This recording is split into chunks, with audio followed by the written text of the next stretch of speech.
Welcome back to my channel. ഇന്നലത്തെ മഴയിൽ പാവർട്ടി സെൻറ്ററിൽ കടകളിൽ വെള്ളം കയറിയിട്ട് ഒരുപാട് കച്ചവടക്കാർക്കാണ് ലക്ഷക്കണക്കിന് രൂപയുടെ നാശനഷ്ടങ്ങൾ ഉണ്ടായിട്ടുള്ളത്.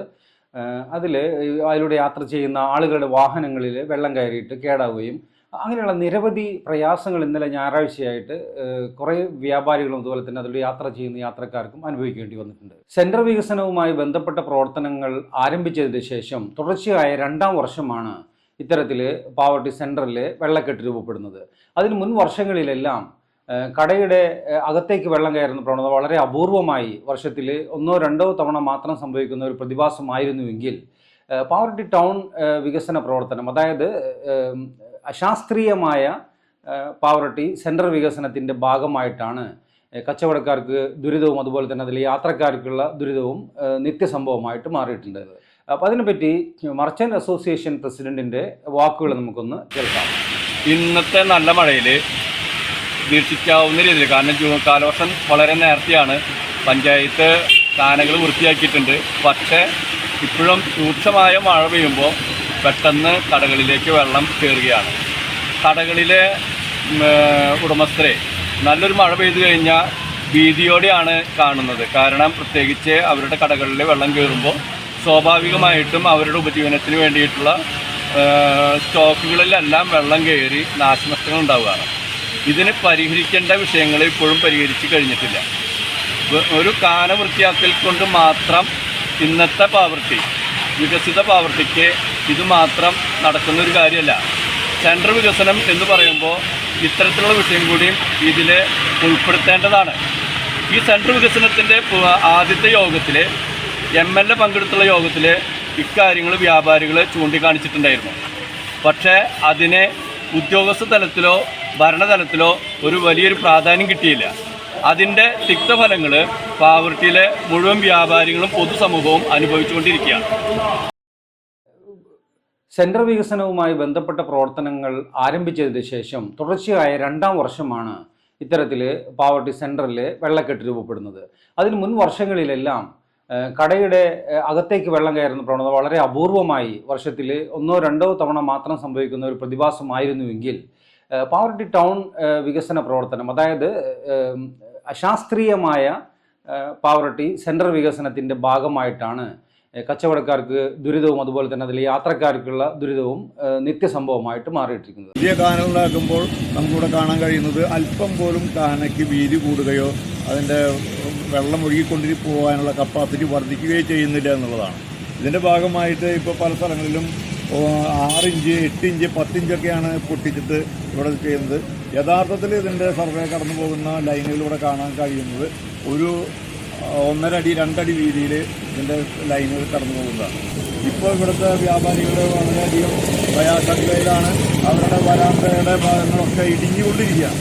ഇത് ഒന്ന് കൺഫേം ചെയ്ത് നോക്കുന്നതിന് ഇതിന് ആവശ്യമായിട്ടുള്ള കമ്മിറ്റികളോ ആവശ്യമായ ഡ്രോയിങ്ങോ ഒന്നുമില്ലാതെ രാത്രി പൊളിക്കുന്നു, പകൽ കോൺക്രീറ്റ് ചെയ്യുന്നു, വീണ്ടും രാത്രി പൊളിക്കുന്നു, പകൽ കോൺക്രീറ്റ് ചെയ്യുന്നു. യാതൊരു തരത്തിലുള്ള നേട്ടവും ഇതുകൊണ്ട് ജനങ്ങൾക്കുണ്ടാകും എന്ന് നമുക്ക് പ്രതീക്ഷിക്കാൻ കഴിയുന്നില്ല. തുടർച്ചയായിട്ടുള്ള ഈ 2ാം വർഷം ഉണ്ടായിട്ടുള്ള ഈ പ്രകൃതി ദുരന്തമെന്ന് നമുക്ക് പറയാം. ഈ കാലവർഷ കെടുതി ഇത് മനുഷ്യനിർമ്മിതമാണ്.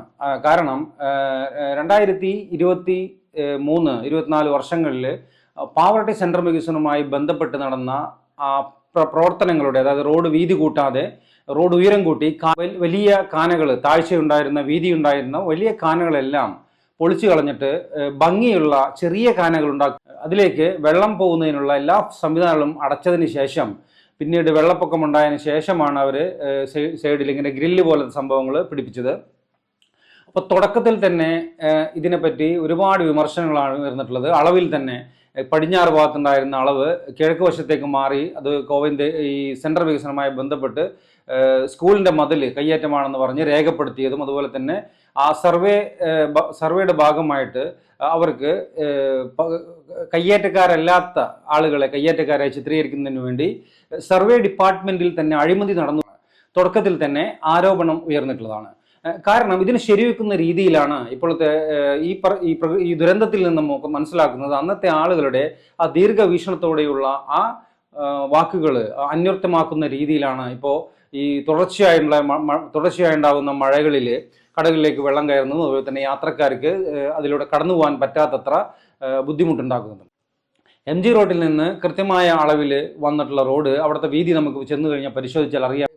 ബിൽഡിംഗ് ഓണേഴ്സിൽ നിന്ന് സർവേ ഡിപ്പാർട്ട്മെൻറ്റിലെ ചില ആളുകൾക്ക് കൈക്കൂലി നൽകുകയും അതിൻ്റെ ഭാഗമായിട്ട് അവരുടെ കയ്യേറ്റം 2007, 2006, 2007, 2008 നടന്നിട്ടുള്ള സർവേകളെല്ലാം അട്ടിമറിച്ചുകൊണ്ട് പുതിയ ഒരു തട്ടിക്കൂട്ട് സർവേ ഉണ്ടാക്കി അതിൽ കാശുണ്ടാക്കി കയ്യേറ്റങ്ങളെല്ലാം ഒഴിപ്പിച്ച് ശരിയായ രീതിയിൽ റോഡ് പണിതാൽ മാത്രമേ പാവർട്ടിയിൽ പള്ളിപ്പെരുന്നാളിൻ്റെ സമയത്തും അതുപോലെ തന്നെ സ്കൂൾ സമയത്തും ഉണ്ടാകുന്ന ആ ട്രാഫിക് ബ്ലോക്കും വീതി ഉണ്ടായിരുന്ന കാനകൾ പൊളിച്ചിട്ട് വീതി കുറഞ്ഞ വെള്ളം അതിലേക്ക് പോകാനുള്ള വഴികളെല്ലാം അടച്ചിട്ടുള്ള കാനകൾ മാറ്റി പൂവത്തൂര് ഇപ്പോൾ അടുത്ത് സ്ഥാപിക്കുന്ന കാനകൾ നമുക്ക് കണ്ടാൽ അറിയാൻ പറ്റും. അവരുടെ ആ ഒരു ദീർഘവീക്ഷണവും അതുപോലെ തന്നെ ആ ശാസ്ത്രീയമായിട്ടുള്ള ആസൂത്രണത്തിൻ്റെ മികവും നമുക്ക് അവരുടെ ആ കാനകളുടെ വർക്കിൽ കാണാൻ കഴിയും.